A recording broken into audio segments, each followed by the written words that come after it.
स्वस्ति श्री गणेशाय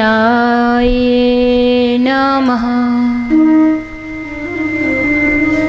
स्वस्ति श्री सरस्वती नमः।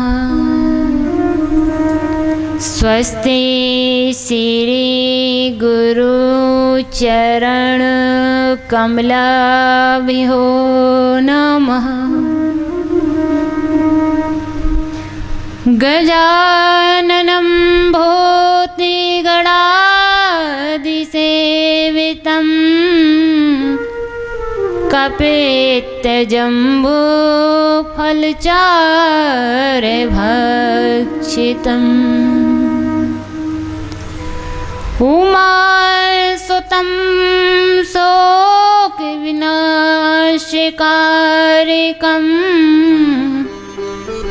नमामि विघ्नेश्वरपादपङ्कजम्। गुरुर्ब्रह्मा गुरुर्विष्णु गुरुर्देवो महेश्वरा। गुरुर्साक्षात् परब्रह्म तस्मै श्री गुरवे नमः। सच्चिदानन्दरूपाय विश्वोत्पत्त्यादिहेतवे तापत्रयविनाशाय श्रीकृष्णाय वयं नमः।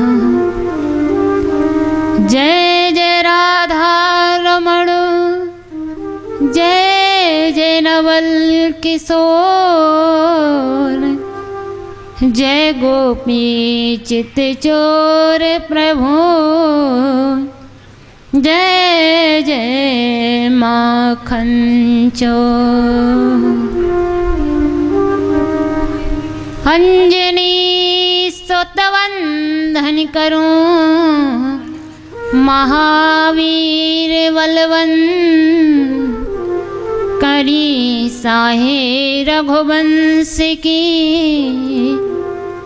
वीर हमेशा रहे संग।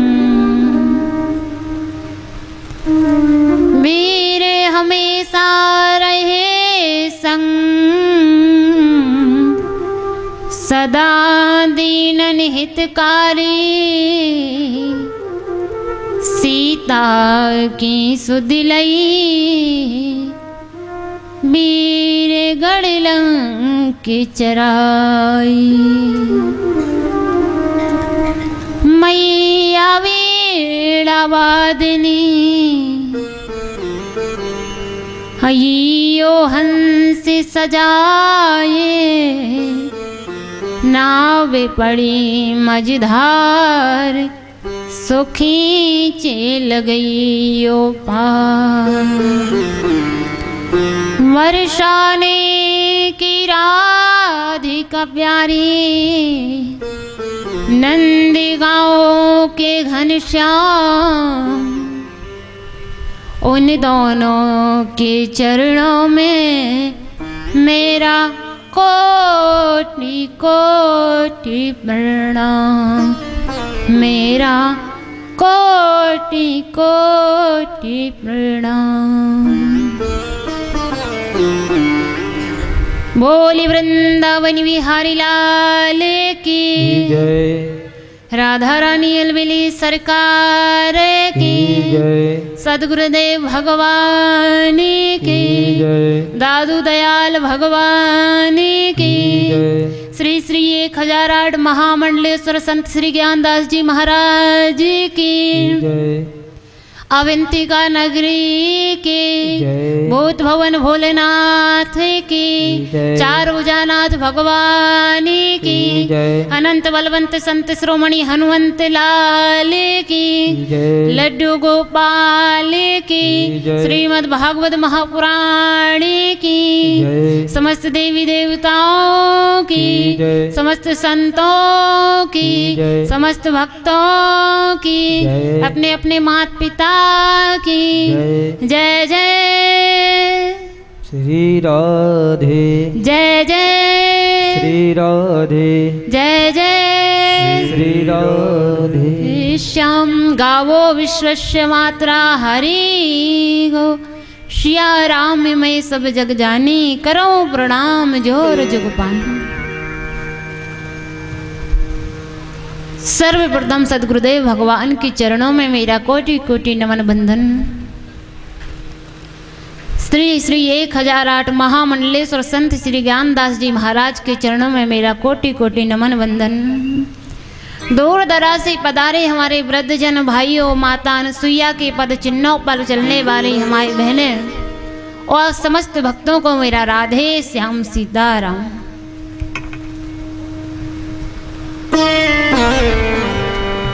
आज कथा का पंचम दिवस है और हम सबने 4 दिन की कथा श्रवण कर ली है। कल की कथा तो सबको याद ही होगी क्योंकि कृष्ण जन्म पर विश्राम दिया था, ये तो है ना। उससे आगे के आज हम सभी कथा श्रवण करेंगे, अनन्य लीलाएं भगवान की श्रवण करेंगे, जिसमें से कुछ झांकी आपके मध्य में आएंगी और कुछ भगवान की लीला सुनने के लिए मिलेंगी आपको। तो कथा में प्रवेश करने से पहले कुछ क्षण हरि नाम संकीर्तन, फिर हरि की जैसी इच्छा होगी वैसे हम सभी कथा में प्रवेश करेंगे।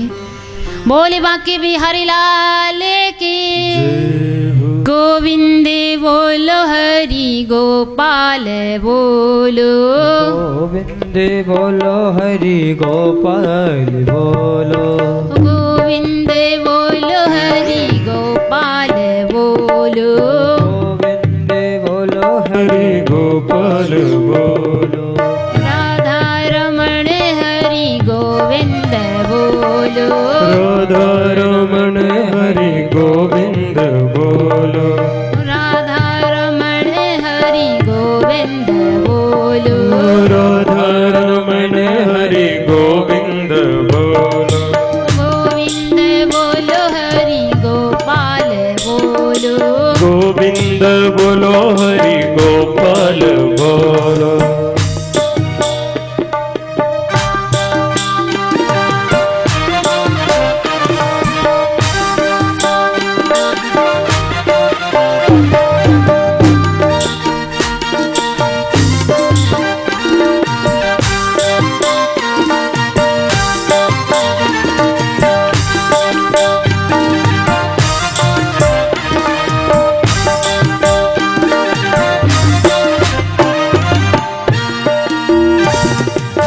गोविंद जय जय गोपाल जय जय गोविंद जय जय गोपाल जय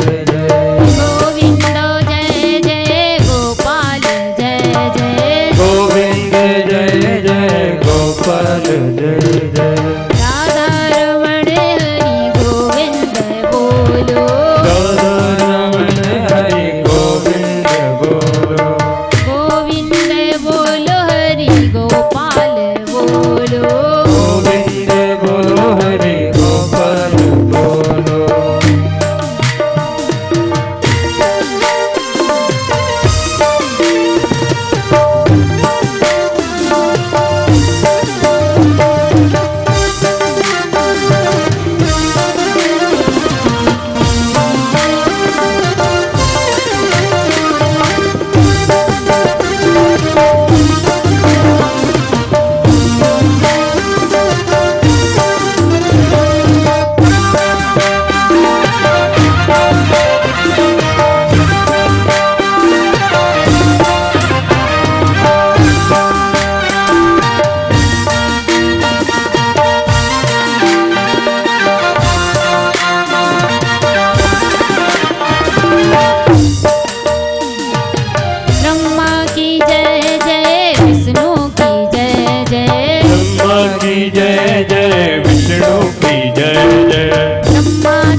महादेव शंकर की जय जय। उमापति महादेव शंकर की जय जय।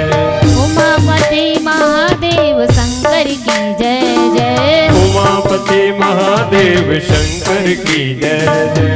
गोविंद बोलो हरि गोपाल बोलो। गोविंद बोलो हरि गोपाल बोलो।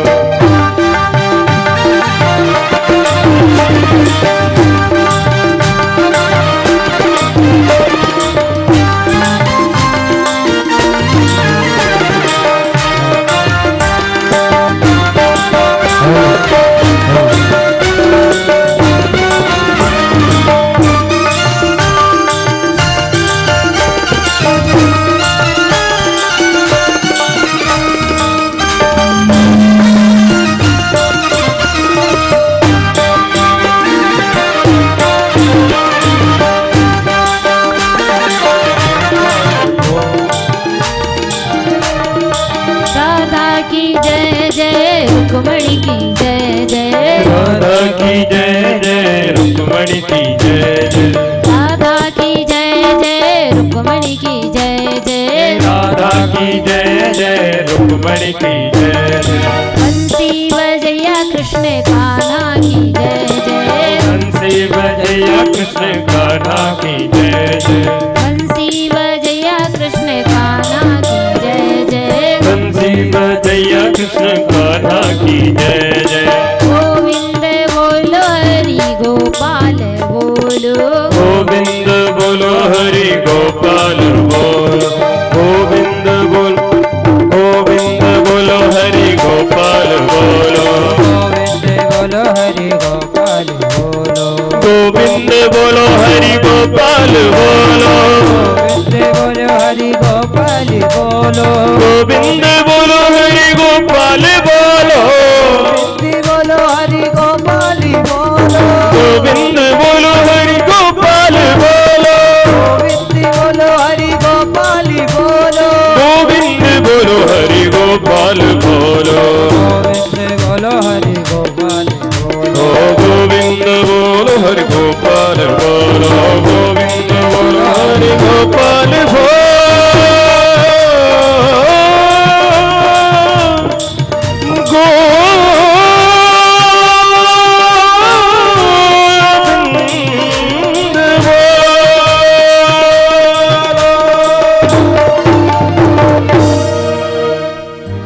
बोल वृंदावन बिहारी लाल की जय। आज कथा का पंचम दिवस है। पंचम दिवस में प्रवेश करने से पहले कुछ क्षण गुरुदेव भगवान हमारे बीच में हैं। कुछ क्षण आशीर्वचन गुरुदेव भगवान के मुखारविंद से, उसके बाद हम कथा में प्रवेश करेंगे। बोली राधा रानी अलविली सरकार की। वंदनं सर्वसाधवा प्रणामं पारंगत परब्रह्म परापरं सोममदेव निरंजनं निराकारं निर्मलं तस्य दादु वंदनम्। नमस्कार सुंदर करे निस दिन बारंबार, सदा रहो मम शीस पर सतगुरु चरण तुमार। कृष्णाय वासुदेवाय देवकी नंदनाय च नंद गोप कुमाराय। बोलिए भागवत महापुराण की, चार भुजा नाथ की महाकाल भगवान की परम श्रद्धेय मंचासीन पूज्य साध्वी जी जो आपको अपनी अमृतमय वाणी से आनंदित कर रहे हैं। पंडाल की शोभा बढ़ा रही हमारी माता बहनें और भक्तजन, आप सभी इस भूमि को पावन कर रहे हैं। श्रीमद् भागवत महापुराण हमारे जीवन में आनंद प्रदान करती है, सुख प्रदान करती है, मोक्ष की दाता है। भागवत में 4 वाक्य है। भागवत, इस 4 वाक्य को पढ़ना, इस 4 वाक्य को सुनना ही भागवत है। भय नाम भक्ति का है। भागवत शब्द में जो भय शब्द है वो भक्ति का स्वरूप है। भक्ति के बिना भगवान को प्राप्त नहीं कर सकते हैं। भक्ति कहने की सुनने का विषय नहीं है। भक्ति भगवान का नाम हमारे दिल को छू जाए, हमारे हृदय में प्रवेश कर जाए, परमात्मा का स्मरण हमारे हृदय में समा जाए। कैसे समा जाए? जिस प्रकार हमारे मन में संसार समाया हुआ है, हम भूलते नहीं, संसार के संबंधियों को भूलते नहीं, हम ना माँ को भूलते, ना पिता को भूलते, ना बहन को, ना बेटे को, ना बेटी को। कोई भी रिश्तेदार 2 साल में भी मिलेगा तो वो स्मरण आ जाता है। ऐसे ही परमात्मा का नाम हमारे मन में बस जाए। एक भगवान के नाम के बिना और अन्य वस्तु में या मनुष्य में विश्वास ना हो। केवल परमात्मा में विश्वास होना ही भक्ति है।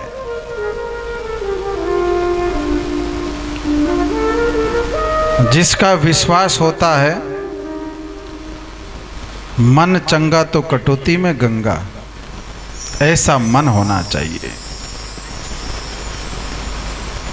जहाँ कथा होती है, जहाँ स्मरण होता है, वो जगह तीर्थ बन जाता है। श्रीमद् भागवत महापुराण भक्ति का स्वरूप है। ये हमारे दिल में विश्वास जगाती है, अज्ञान को दूर करती है। संसार के प्राणी छोटी छोटी वस्तु के लिए लड़ते हैं जो कि नाशवान है। नाया साथ आई है और नाया साथ जाएगी, फिर झगड़ा किस बात का है? झगड़ा सिर्फ इसी बात का है, अज्ञान का।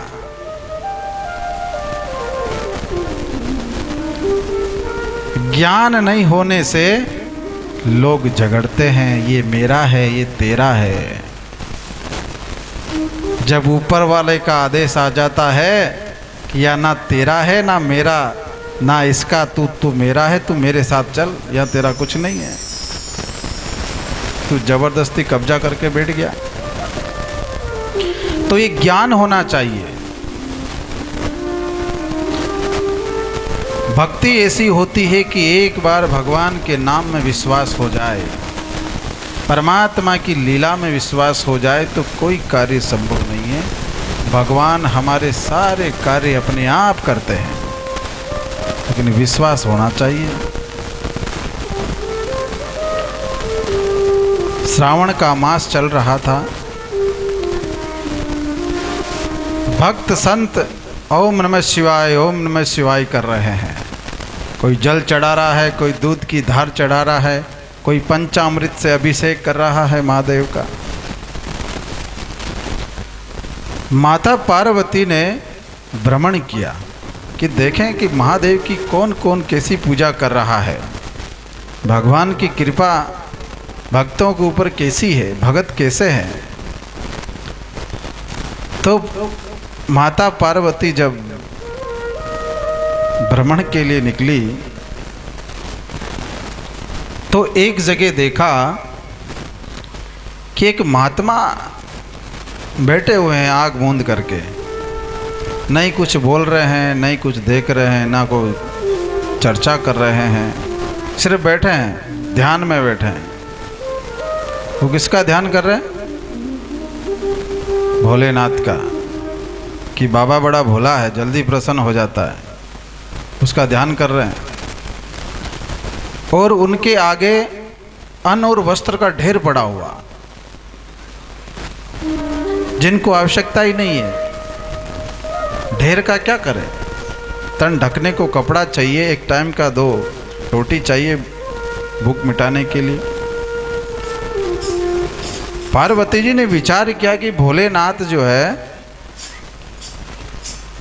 इस बाबा को जबरदस्ती इतने कपड़े और अन्न का ढेर लगा रखा, ना तो ये खाता ना पीता, कुछ तो करता नहीं। चलो होगा, लीला भगवान की है, कौन उनकी लीला के चक्कर में पड़े, भगवान की लीला का कुवार नहीं पा सकते। आगे गए तो देखा एक भिखारी पत्नी और बच्चा, वो भीख मांग रहे, ओम नमः शिवाय। भगत निकलते हैं जब मांगते ना, ओम नमः शिवाय लाओ दो, थोड़ा भगवान भला करेंगे, भोलेनाथ कृपा करेंगे, ऐसे मांग रहे। बोले भोजन नहीं मिला आज। पार्वती ने सुना कि भगवान भोलेनाथ जो है भक्तों के साथ अच्छा न्याय नहीं करते हैं। अच्छा न्याय कैसे नहीं करते हैं? कि वो कुछ नहीं बोल रहा है, उसको तो जो है ढेर जो है अन्न वस्त्र का डाल रखा, और ये बेचारे मांग रहे हैं, इनको नहीं दे रहे। पार्वती जी महादेव के पास गई और कहा, भोलेनाथ आप भक्तों के साथ अच्छा व्यवहार नहीं करते हो।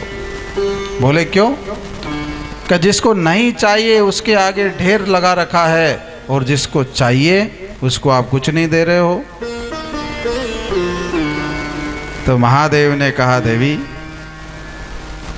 तुमने उनका बाहर का वातावरण देखा है, बाहर का स्वभाव देखा है, लेकिन तूने उसके अंतर मन की भक्ति को नहीं देखी कि मेरा परम भक्त कौन है। बोले जो महात्मा ध्यान लगा के बैठे हैं वो मेरे परम भक्त है। बिन मांगे मोती मिले और मांगी मिले ना भीख। मांगने से भीख भी नहीं मिले और बिना मांगे मोती मिल जाते हैं। तो ये क्या लीला है? ये विश्वास की लीला है कि भगवान में जो विश्वास करके बैठ जावे ना, उसको बिना मांगे ही मिलता है, और जो विश्वास ना करे वो आखिर जिंदगी मांगता ही रहता है, उसको कुछ मिलता ही नहीं, उसका पेट ही नहीं भरता है। भगवान शंकर ने कहा, देवी वो महात्मा मेरा सच्चा भक्त है, और जो पति पत्नी और पुत्र जो मांग रहा है वो भक्त नहीं है, परम भक्त है। वो सिर्फ ऊपर ऊपर से मांग रहे, उनको ज्ञान नहीं है। अब देवी ने तो देखा है ना, साक्षात महात्मा मौन है और वो मांग रहे हैं, सुना है, ओम नमः शिवाय, ओम नमः शिवाय। देव बाबा भोले कृपा करेगा, बाबा भोले कृपा करेगा है। तो हट किया कि नहीं नहीं, इसकी क्या पहचान है कि आपका परम भक्त है, संत। तो महादेव ने एक सुई दिया, सुई सिलने की, कपड़ा सिलने की सुई आती ना, अब तो मशीनें चल गई, पहले क्या होता था वो सुई से गुदड़ा सिलती थी माता बहन। तो सुई दी भोलेनाथ ने और कहा, देवी ये सुई ले जा करके उनसे कहना कि ये सुई की नोक में से हाथी निकलता हुआ देखा। अब वो एक धागो अपन पिरोवा हूँ मैं, तो बड़ी मुश्किल से पिरोना आए, और हाथी कैसे निकल सकता है। अब गए पति पत्नी से जाकर के कहा कि मैंने इस सुई की नोक में से हाथी निकलते हुए देखा है। तो भिखारियों ने कहा कि कहीं आपको भ्रम हो गया देवी, इस सुई की नोक में कोई हाथी निकलता है क्या? इसमें एक धागा अगर डाला जाए तो बड़ी मुश्किल से जो है इसको पिरो पाते हैं, और तू कहती कि हाथी कभी नहीं निकल सकता है, ये संभव नहीं है। और वही सुई लेकर के महात्मा के पास गई तो उस महात्मा ने कहा कि भगवान की कृपा हो जाए और भगवान चाहे तो हाथी तो क्या पूरा का पूरा पहाड़ निकाल सकते हैं। अरे भगवान चाहे तो क्या नहीं कर सकते हैं। चींटी को कण हाथी को मण। तो विश्वास होना चाहिए, विश्वास ही भक्ति का स्वरूप है। पार्वती जी मानी नहीं, फिर भी बोली कि नहीं नहीं, एक आशीर्वाद तो उनको दे आओ। गरीबी देखी नहीं जा रही, गरीबी देखी नहीं जा रही है। गरीब का कितना ही भला कर लो आप, वो उसका एहसान जो है कभी जो है उसका वो नहीं समझता कि मेरी मदद की है। पार्वती जी को कहा, भोलेनाथ ने कि दे आओ, तुम्हारी इच्छा है तो 3 आशीर्वाद मेरी तरफ से दे आओ, जाओ। तो सबसे पहले पत्नी ने आशीर्वाद मांगा। क्या मांगा? उसने आशीर्वाद मांगा कि मैं 16 वर्ष की कन्या बनकर के स्वर्ग को चली जाऊं। अब वो आशीर्वाद दे दिया और वो चली गई। अब चली गई तो पतिदेव अकेले रह गए। उन्होंने सोचा कि अरे पत्नी चली गई, मैं कहीं करूँ, उनके बिना उनके अच्छो नहीं लग्यो। तो उन्हें कई आशीर्वाद मांग्यो कि हमारी पत्नी वापस आ जाए, ऐसा आशीर्वाद मांग्यो। आई गया पाछा, 2 आशीर्वाद पूरा हो गया। अब बच्चों 1 आशीर्वाद। तो बालक से बोला देवी जी ने कि बेटा तू तो सोच समझ के मांगना। बोले माता जी मैं आपको प्रणाम करता हूँ, इसमें सोचना विचारना क्या है। मेरे पिताजी 50 साल के, मेरी माताजी 16 साल की, ये जोड़ी जम नहीं रही। जैसा पहले था वैसा ही कर दो। माताजी ने तथास्तु कह दिया, जैसा पहला था वैसा ही हो गया पाछा। तो आशीर्वाद भी उनके फल है जहाँ भगवान की भक्ति हो, जहाँ भगवान पे विश्वास हो, वहाँ भगवान कृपा करे। यूँ भले कितना ही आशीर्वाद दे दो, कहीं होए कहीं नहीं होई। आशीर्वाद को कोई मतलब ही नहीं समझा। तीनों को तीनों आशीर्वाद ऐसे ही, केसर रल गई गारा में, केसर को गाड़े में डाल दो, कहीं काम नहीं। ऐसे ही मनुष्य जीवन हमारा भक्ति के बिना व्यर्थ है, राम नाम के बिना व्यर्थ है। ये भागवत क्या सिखाती है हमें?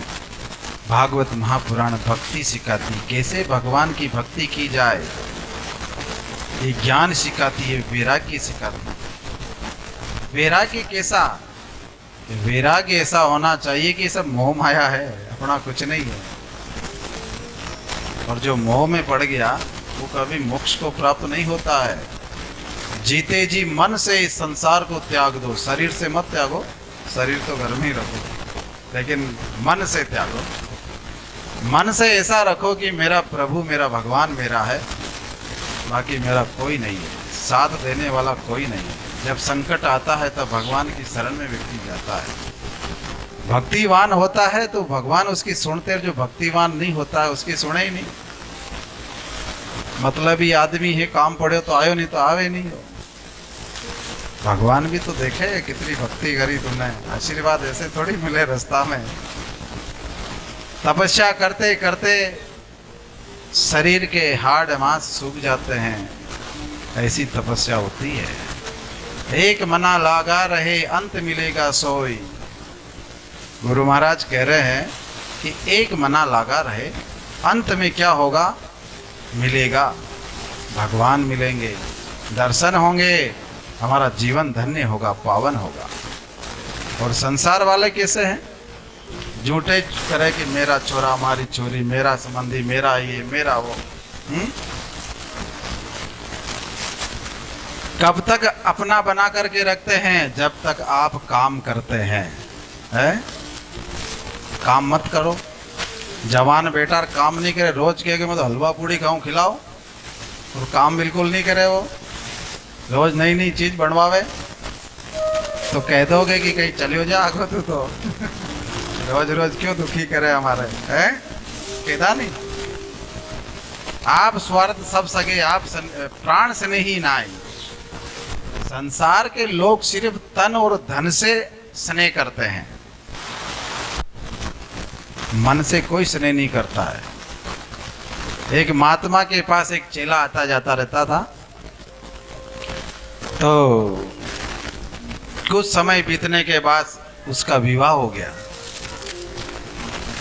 विवाह हो गया तो स्त्री मोह, परिवार मोह ऐसा कि वो आना जाना उसने कम कर दिया गुरुजी के पास। अब गुरुजी के पास आना जाना कम कर दिया तो गुरुजी ने कहा, रे चेला आजकल तो तू आता नहीं है, क्या बात है? तो चेला बोला, गुरुदेव क्या बताएं, विवाह हो गया है, परिवार के बड़ा मेरे से स्नेह करते हैं, मेरे से बहुत प्रेम करते हैं, पत्नी भी, पिता भी, माता भी, बंधु बांधव सब बहुत स्नेह रखते हैं, तो गुरुदेव समय नहीं मिलता है अब आजकल। तो गुरुजी ने कहा, रे सब स्वार्थी होते हैं, तू कमा करके लाता है, उनका काम करता है, इसीलिए तेरे से स्नेह करते हैं, प्रेम करते हैं। बोले नहीं नहीं गुरुजी, मेरा परिवार ऐसा नहीं है, मेरा तो सब परिवार से अलग है, जो मेरे से सच्चा प्रेम करते हैं। तो गुरुजी ने क्या करा कि उसको एक औषधि दे दी। औषधि को लेकर के सो जाना, खा करके इसको, तू मरेगा नहीं, पर ऐसा लगेगा कि तू मर गया, मरणासन हो जाएगा, और जब चाहेगा जब तू उठ जाएगा। तो वो घर गया और उस औषधि को लेकर के सो गया। भोजन का समय हुआ। अब बुलाने गए कि भाई गोपाल को बुलाओ, कहाँ है वो, भोजन करेगा। तो गोपाल को बुलाने गए तो सोया था, ना हिले ना डुले। सब घर भर का रोने लग्या, कई हो गयो नाना के, कई हो गयो। डॉक्टर के बुलायो कि डॉक्टर साहब देखो देखो जल्दी ठीक करो, आपका घर में यही कमाने वाला था, हमारो घर कैसे चलेगा, आप तो ठीक करो, कैसे भी इसको अच्छा करो। डॉक्टर साहब ने कहा कि ये तो मर गया। हो सब रोने लगे, दादी रोने लगी कि मुंह मर जाती तो अच्छी थी, अब इतनी ये जवान क्यों मरी। माता पिता सब कहने लगे हम मर जाते तो अच्छे थे, ये जवान बेटा क्यों चला गया। कि डॉक्टर साहब कोई ऐसा उपाय तो बताओ कि जीवित हो जाए, हमारा तो घर ही उजड़ जाएगा। डॉक्टर के हाथ में नहीं है जिंदा करना मरे हुए को, कि जिंदा होता नहीं है व्यक्ति, लेकिन भगवान की कृपा हो तो जीवित हो सकता है। भगवान की कृपा कैसे होगी? कोई संत हो, कोई महात्मा हो, इसके कोई गुरु है, उनसे भी जरा पूछ लो। गुरु जी के पास आता जाता था ये, लेकिन अब कम जाता है। तो बोले उन गुरु जी को बुलाओ। तो गुरु जी के बुलाया। गुरु जी के आगे सब रोने लगे। बुढ़िया माता जी थी, वो रोने लगी, गुरु जी मैं मरी जाती तो होती, अब मैं कितना दिन जीऊंगी, और मारो जवान पोतो मरी गयो तो हमारो घर तो सुनो हो गयो, वो मरी जाती तो अच्छी थी, ऐसे भी हमारा तो जो है पूरा काम हो गया, सब बेटा बेटी पोता पोती सब। माता जी रोने लगी, पिताजी रोने लगे, हम मर जाते तो अच्छे थे। गुरुजी ने कहा रुको, ये जीवित तो हो जाएगा पर इसके बदले एक को मरना पड़ेगा। दूध का कटोरा मंगाया और उसके ऊपर 5-7 बार घुमाया और गुरुजी ने कहा कि जो इस दूध के कटोरे को पी जाएगा वो तो मर जाएगा और ये बालक जीवित हो जाएगा। अब दूध कौन पीवे? दादी से बोला, माताजी आप बोल रही थी कि मैं मर जाती तो अच्छी थी, लो ये थोड़ा सा पी लो दूध। हाँ बोले, गुरु महाराज थोड़ा दिन और जी लेने दो, मरिया के पाछे कहीं मरियो जाए। माताजी से कहा, पिताजी से कहा, कोई नहीं आया उस दूध के कटोरे को पीने के लिए। पत्नी से कहा, नहीं नहीं शादी हुई। तो घरवाली बोली, बाप जी गुरु महाराज अभी तो नई शादी हुई, जीवन में आया हाँ, अब कहीं करा, जवानी ऐसे थोड़ी हो, मरी गया तो कोई बात नहीं, दुनिया में और भी नरा देखांगा फिर दूसरा कहीं करा। तो कोई ने भी वो दूध को कटोरो नहीं पियो। गुरुजी बोलिया कि मैं पी जाऊं तो गुरुजी के चरणों में लोट पोट करने लगे। गुरुजी आपकी बड़ी कृपा होगी, आप पी जाओ, आपको बहुत बड़ो भंडारो करांगा। एक भंडारो गुरुजी का नाम ही सही, आपको बहुत बड़ो आश्रम मंदिर बनवा दूंगा, आपकी स्मृति में बहुत बड़ी समाधि बनवाई दूंगा। गुरुजी ने कहा, तुम भंडारो करो या ना करो, पर ये मेरा चेला था, ये मेरा चेला है, इसलिए मैं इसके लिए दूध पीऊंगा क्योंकि मैं गुरु हूं। आप स्वार्थ सब सगे प्राण स्नेही नाई, प्राण स्नेही राम है के गुरु कली माई। प्राणों से स्नेह करने वाले कौन होगा? संत होंगे, गुरु होंगे, भगवान होंगे। प्राणों से स्नेह करने वाला कोई नहीं है। जब व्यक्ति चला जाता है तो बोले जल्दी उठाओ, पामना भूखा मरी रिया, जड़ाई ना हो, नरा काल का बैठिया भूखा ही, कद ले जाओगा इनके, है होवे ना ऐसो, कहीं झूठ कह रहे हो तो बोल दीजो, स्वतंत्र हो आप। गुरुजी ने कहा कि मैं पी जाता हूं, मेरा चेला है। गुरुजी पी गए, घट घट भूख तो लगी थी गुरुजी के पहला ही, और बढ़िया दूध तो उठाए वो रबड़ी सरी को। गुरुजी ने दूध पी करके चेले से कहा कि उठ, हाथ पकड़ के उठा दिया। वो तो जिंदा ही था, ये तो परीक्षा थी। और गुरुजी के पीछे पीछे जाने लगा। घर वालों ने पूछा, रे कहाँ जा रहा तू भाई? तो बोले कि तुम सब स्वार्थी हो, मेरे लिए दूध गुरुजी ने पिया है। तो गुरुजी के साथ ही चल दिया। भक्ति करके महात्मा बन के बहुत बड़ा विद्वान हुआ, भगवान को प्राप्त किया। तो सचमुच में संसार की स्थिति ऐसी ही है। गुरु ही हमारे एक ऐसे होते हैं। अब श्रीमद् भागवत महापुराण की कथा किसने सुनाई? गुरु महाराज ने सुनाई, सुखदेव जी ने। किसके लिए? राजा परीक्षित के लिए। परीक्षित तो तराई, लेकिन उस समय 88,000 ऋषि मुनियों ने कथा सुनी थी। गुरु ही एक ऐसा भाव रखता है कि मेरे चेले का कल्याण हो, इसका पतन ना हो। एक संत ही ऐसा सोच सकते हैं, बाकी तो सब स्वार्थ की लड़ाई लड़ेंगे भैया। स्वार्थ है दुनिया में सब, हमें ये चाहिए, हमें वो चाहिए, मेरा बेटा अच्छा है, काम बढ़िया करता है, जाने के बाद कुछ नहीं। ऐसा ही एक प्रसंग उज्जैन का आता है, आपने सुना होगा, काकभूषण जी का। काकभूषण जी जो थे, अयोध्या जी से यहाँ उज्जैन आए थे। वहां अकाल पड़ गया था अयोध्या जी में। तब काकभूषण जी ने मन में विचार किया कि राम जी की महिमा खत्म हो गई, अकाल पड़ गया। अयोध्या जी भी सप्तपुरियों में एक पुरी है। जैसे उज्जैन अवंती का पुरी है, ऐसे ही अयोध्या जी भी पुरी है सप्तपुरियों में। हमारे सनातन धर्म में 7 पुरियां हैं जो मोक्षदायिनी कही गई है। आप गए कभी अयोध्या जी? कौन गया? कोई नहीं गया। एक माता जी गए, दो माता जी गए, तीन माता जी, चार माता जी, पांच पिताजी कोई नहीं गए।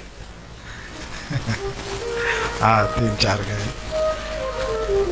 तो भगवान का अवतार जो है राम जी का अयोध्या जी में हुआ। काकभूषण जी अयोध्या जी में रहते थे। वहाँ जब अकाल पड़ गया तो क्योंकि भगवान के नाम में, भगवान की महिमा में कभी भी शंका नहीं करनी चाहिए कि महिमा खत्म हो गई, ये राम जी की लीला खत्म, ऐसा नहीं। तो काकभूषण जी के मन में ज्ञान तो था लेकिन विश्वास भक्ति थोड़ी भ्रमित थी। तो अयोध्या जी से जब मालवा में आए तो देखा यहाँ सब हरा भरा है, तो विचार क्या किया तो महाकाल की महिमा है, और उज्जैन में रह करके वो महाकाल की पूजा करने लगे।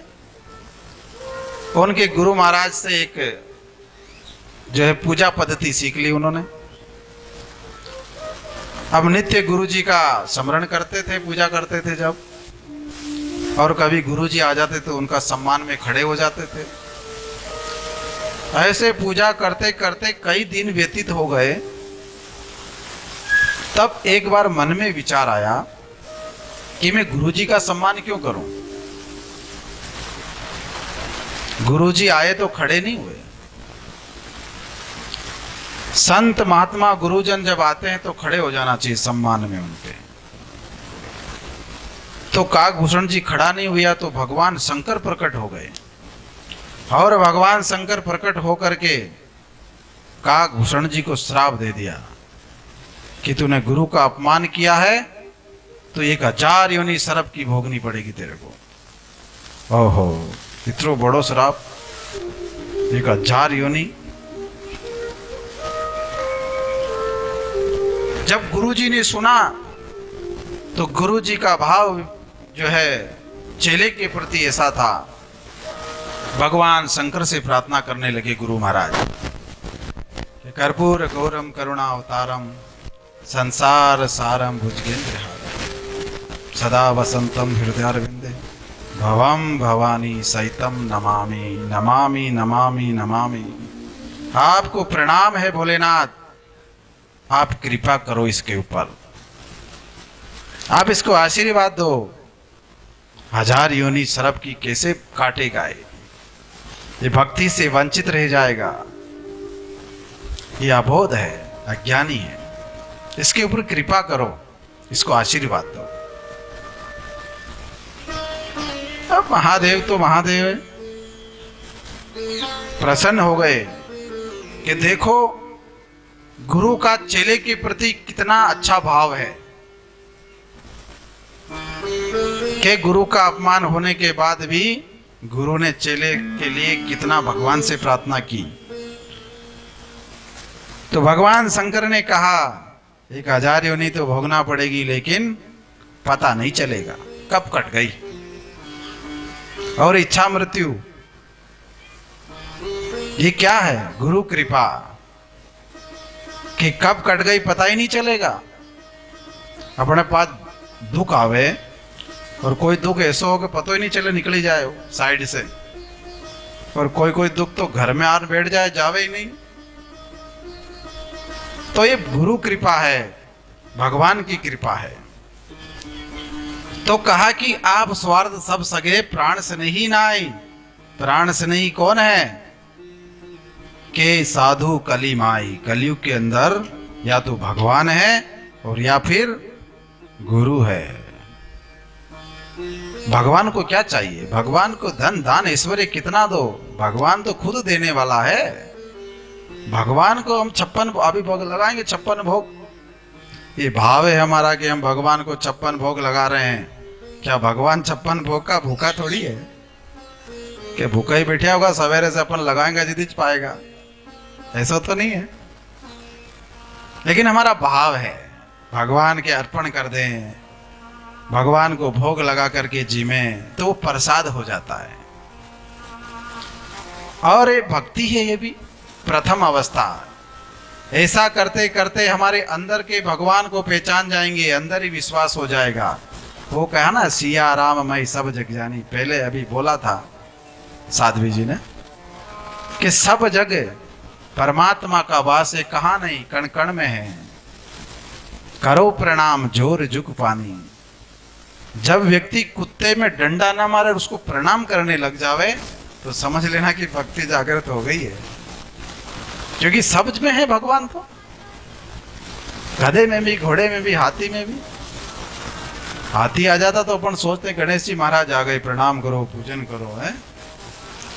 लेकिन जब स्वान देवता आ जावे और उसको प्रणाम करे, प्यार से उसको बुला करके उसको रोटी डाल दें और उसको प्रणाम कर लें, तो समझो कि भक्ति हमारे अंदर जागृत हो गई है। और सिया राममय सब जग जानी, सिया राममय भगवान की झांकी, भगवान का स्वरूप सब में हम पहचानने लग जाएं। नामदेव जी जो थे, नामदेव जी का नाम सुना होगा आपने। महाराष्ट्र में उनका अच्छा नाम चलता, नामदेव जी का। पंढरपुर में बड़ा मंदिर भी उनका बना हुआ है। उन्होंने कुत्ते में भगवान को प्रकट कर दिया। बाटी सेक रहा था, कहीं यात्रा पे गए तो बाटी सेक रहा था तो कुत्तो बाटी लेके भगी गए। अब बाटी लेके कुतरा भगा तो उसके पीछे पीछे नामदेव जी घी की बाटकी लेकर के भगे। बोले प्रभु बिना घी की है घी लगा लो, बिना घी की है घी लगा लो, घी लगाने दो प्रभु। आप बिना घी की खाओगे तो हमको भी बिना घी की खानी पड़ेगी। भगवान बिना घी की खाए अपन घी वाली अच्छो लगेगा। तो बाटकी लेके भगया पीछे पीछे, और स्वान देवता डर के मारे आगे भगे जोर से, और ये पीछे से बाटकी लेके भगे। तो कहते हैं भगवान भक्त वत्सल, भगत के बस में है भगवान। उस कुत्ते में प्रकट हो गए, उसका नाम विठल भगवान हो गया। विठल विठल घी लगा लो, घी लगा लो। तो बोले नामदेव तूने मेरे को कुत्ते में भी देख लिया। तो नामदेव जी ने कहा कि आप कहाँ नहीं हो, आप सिया राम मैं सब जग जानी। भगवत कृपा से आपकी झांकी मुझे सर्वत्र दिखती है। चींटी से लेकर के हाथी तक जितने भी प्राणी हैं, सब में मुझे आपकी ही मूर्ति दिखती है। ऐसा भाव हमारा हो जाएगा, उस दिन सारा दुख भग जाएंगे, सारी चिंताएं मिट जाएगी। क्या लेके आए न क्या लेके जाएंगे। बुरा किसी का मत करो, एक दिन खुद का बुरा हो जाता है। ये माटी का पुतला माटी में मिल जाएगा एक दिन। माटी से बनाया भगवान ने, माटी में मिलेगा। ये सब बीच में भगवान ने अवसर दिया हमको। अवसर किस लिए दिया कि तुम मुझे पहचानो। शांति का अगर कोई ठिकाना है तो भगवत भक्ति है, परमात्मा का नाम है, कथा है, सत्संग है, स्मरण है, तीर्थ यात्रा है। इसके अलावा शांति कहीं नहीं मिलेगी। बड़े बड़े महलों वालों से पूछो, नींद की गोली खा करके सोना पड़ता है, नींद नहीं आती है। वो इसी चिंता में रहते कि इतने सब खजाने का क्या होगा, इतना ऐश्वर्य का क्या होगा। और जब भक्त होता है, भगवान का स्मरण करता है, उसको आराम से नींद आ जाती है। आप भी किसी को अगर नींद नहीं आवे तो राम राम राम राम रटते रहो, अपने आप नींद आएगी। अभी कईयों को तो सुस्ती आने लग गई। देखो, बोलिए चार भुजा नाथ की, थोड़ी जोर से जोकारा लगाओ तो नींद उड़ जाए। भागवत महापुराण की। तो जैसा कथा व्यास जी का जो मन था वैसा हमने छोटा सा सुनाया सूक्ष्म रूप से, लेकिन सचमुच में भक्ति इसी को कहते हैं कि संसार की वस्तु में मन ना लगाओ। भगवान को क्या चाहिए? भगवान को मन चाहिए, और संसार को क्या चाहिए? धन, धन दिखाओ, खुश हो जाएगा दुनिया वाले, पड़ोसी खुश हो जाए कि कितनो धनी के पास कैसा है हो। और भगवान को धन नहीं चाहिए, भगवान को मन चाहिए। भगवान को मन अर्पण कर दो। दुनिया वालों को मन अर्पण करोगे तो कोई वैल्यू नहीं समझेगा, कोई आदर नहीं करेगा हमारी। मन चाहे कितना ही दे दो, कोई वैल्यू नहीं मन की संसार में।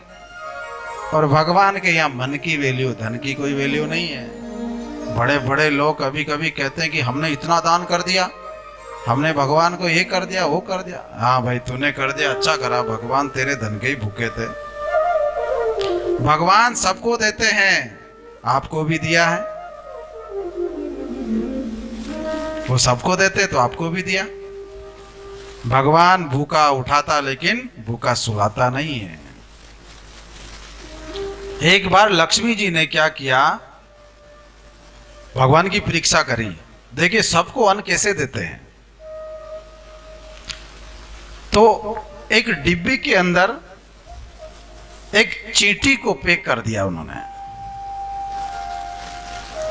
अब जब चींटी को पैक कर दिया, शाम को जो है माता लक्ष्मी ने विष्णु जी से कहा, क्या आपने सबको भोजन दे दिया? तो विष्णु भगवान ने कहा, हाँ मैंने सबको भोजन खिलाया है, कोई भूखा नहीं।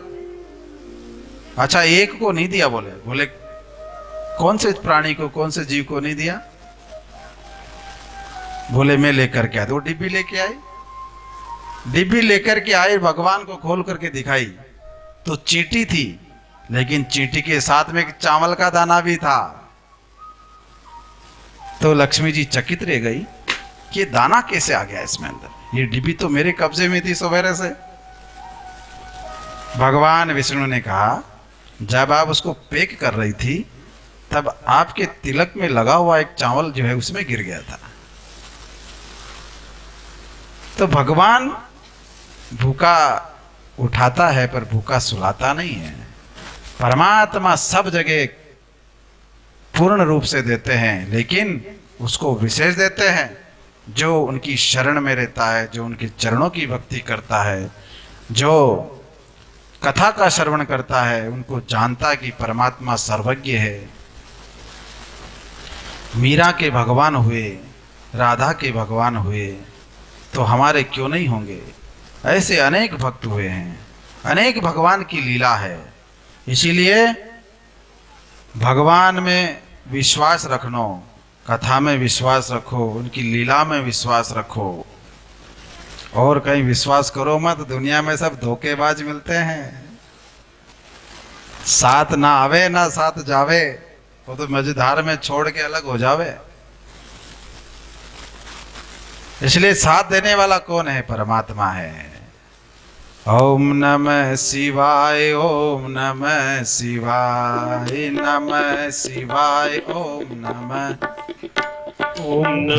शिवाय, ओम नमः शिवाय, ओम नमः शिवाय, ओम नमः शिवाय, नमः शिवाय, ओम नमः शिवाय, ओम नमः शिवाय, ओम नमः शिवाय, नमः शिवाय, ओम नमः शिवाय, नमः शिवाय, ओम नमः शिवाय, नमः शिवाय, ओम नमः शिवाय, ओम नमः शिवाय, ओम नमः शिवाय, नमः शिवाय, ओम नमः शिवाय, नमः शिवाय, ओम नमः शिवाय, नमः शिवाय, ओम नमः शिवाय, नमः शिवाय, ओम नमः शिवाय, नमः शिवाय, ओम नमः शिवाय, नमः शिवाय, ओम नमः शिवाय, नमः शिवाय, ओम नमः शिवाय, नमः शिवाय, ओम नमः शिवाय,